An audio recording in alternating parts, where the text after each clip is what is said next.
In this video, I'm going to be showing you how you can get more shekels inside of Grow a Garden, what are the best ways of getting the most shekels inside of the game, what you should do if you haven't already done it, and so much more.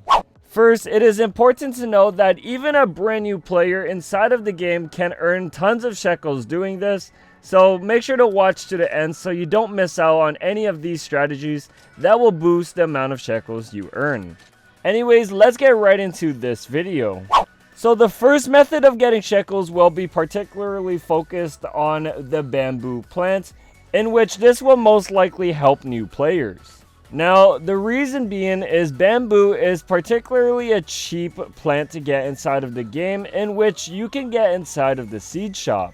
And this plant doesn't really go for that much when buying it inside of the seed shop. Plus, there's usually a heavy stock whenever they do supply inside of the shop, so you're able to get it pretty easily.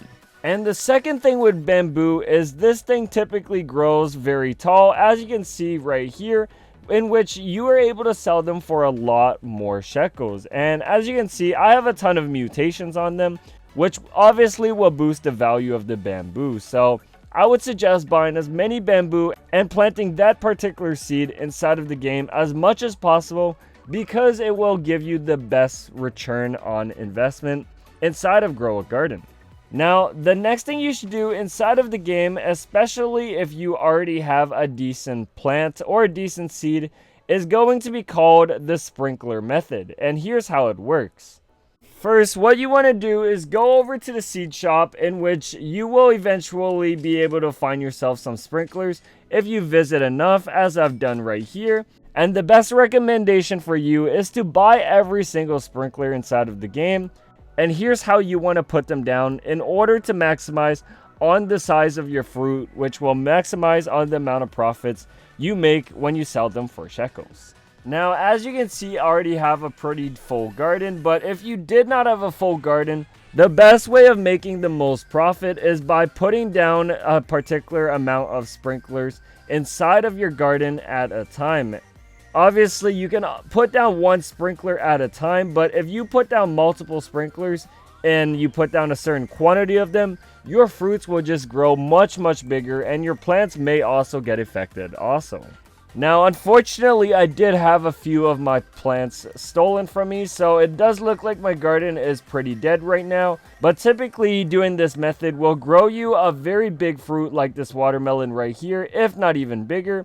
And the best way of doing it is just by putting a certain amount of sprinklers in that particular area right before you put down the seed. Now, I'm not sure the exact number of sprinklers, so I'll let you guys go down below in the comments to check out how many exact sprinklers you will need of each type in order for this to work.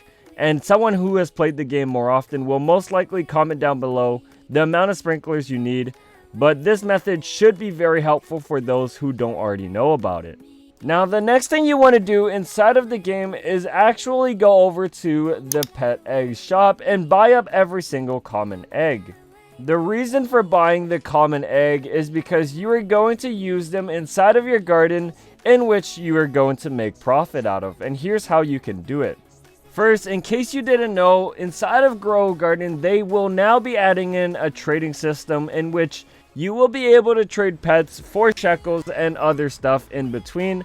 I don't believe you're going to be able to trade for shekels directly, but what you can do inside of the game now is you can trade pets for shekels, and here's how this method works.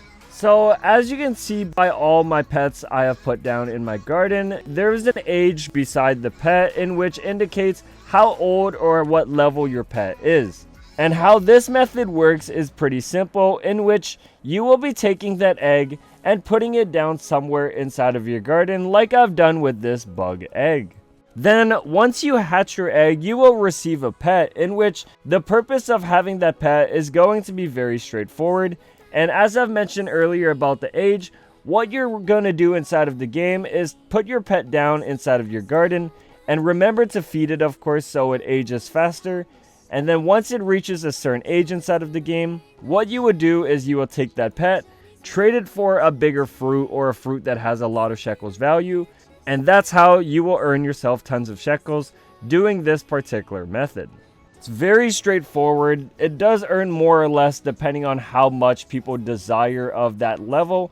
And obviously having a higher level pet will be the best, because you will earn more shekels when you trade a higher level pet for fruits inside of the game. Obviously, the reason why I said you should use the common egg and the common pet is because you don't want to give away a rare pet, especially if it's a high level. The reason why you don't want to give it away is because you could probably just use it in your garden and make more profit from it. So obviously, why you don't want to give away rare pets for the price of these normal pets and the high level is because rare pets have a different type of demand. The reason why common egg pets are so useful is because people will buy them and sacrifice them inside of this sacrificing area, in which they will be able to equip more pets in their garden. That is why people are going to likely trade for those higher level pets inside of the game, and that's why you don't want to really give away a rare pet, because they're just going to sacrifice the pet anyway, so you might as well use the worst one you have.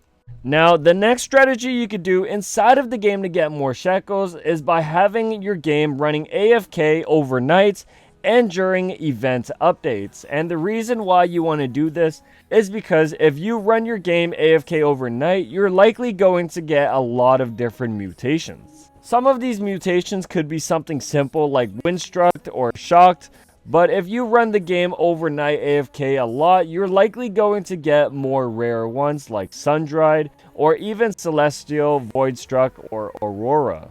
So that is why you should run your game AFK overnight if you're able to. Now, why do you want to run the game during updates and during event updates specifically?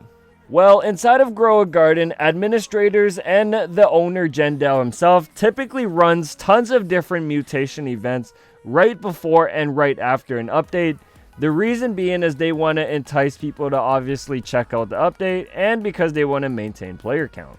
Which, yes, is a very smart strategy for them, but you might as well get on also and earn all those free mutations, because a lot of them are very limited, such as the alien-like mutation, molten mutation, and some of the other more rare ones. So since they're already giving it out, you might as well take them anyways, because why miss out on that free opportunity? Now, the next thing you could do inside of the game to getting more shekels is obviously by buying every single seed inside of the shop. Now, what buying every seed inside of the seed shop allows you to do is some of the quests that happen during these limited time events. So currently when recording this video, we have the prehistoric event in which you are able to do a bunch of quests and earn yourself points, which will give you rewards. These rewards can be anything. Obviously for this event, we're able to get the Bone Blossom Seed if we complete enough quests inside of the game. And some of these quests include you having to plant seeds. So having a lot of seeds available will definitely be helpful and will definitely get you these rewards a lot faster. Now, why you want to do these quests and get these rewards is pretty straightforward. As you saw by the Bone Blossom Seed back there, that Bone Blossom Seed allows you to plant a seed inside of your garden in which you are able to grow a different plant. And obviously, having those rare seeds will definitely earn you tons and tons of shekels when you sell those plants at the seed shop. So that is why you should buy as many seeds inside of the seed shop as possible. The best way of buying as many seeds as possible inside of the seed shop is obviously by already having a lot of shekels, but second most, you will need yourself an auto clicker and most likely a macro. Now, I'm not sure if you're able to use macros inside of Grow a Garden, but make sure to check down below in the comments to see if people know more about those policies, but the recommendation is pretty straightforward. What you want to do is have the seed shop open and have an auto clicker hover over the buy option, in which when you use a macro, you can scroll up and down and buy different seeds at the same time, in which you are able to buy out the whole shop every time it restocks. And obviously with the macro doing it for you, that means you can run AFK overnight and it will automatically buy every seed inside of the seed shop, so you don't even have to do it. This will definitely be very helpful for both the quests and for planting inside of your garden if you do get a rare seed. But make sure to do it if you are able to, because this will be very helpful in earning tons of shekels. Now, thanks for watching this video, by the way. Hopefully it helped you out, and hopefully you learned a few things about how to earn tons of shekels inside of Grow a Garden. Make sure to subscribe if you guys have not already, and if you have any other suggestions on how you can earn more shekels, make sure to comment down below at the bottom of this video. But other than that, I will see you guys all in the next video. Peace.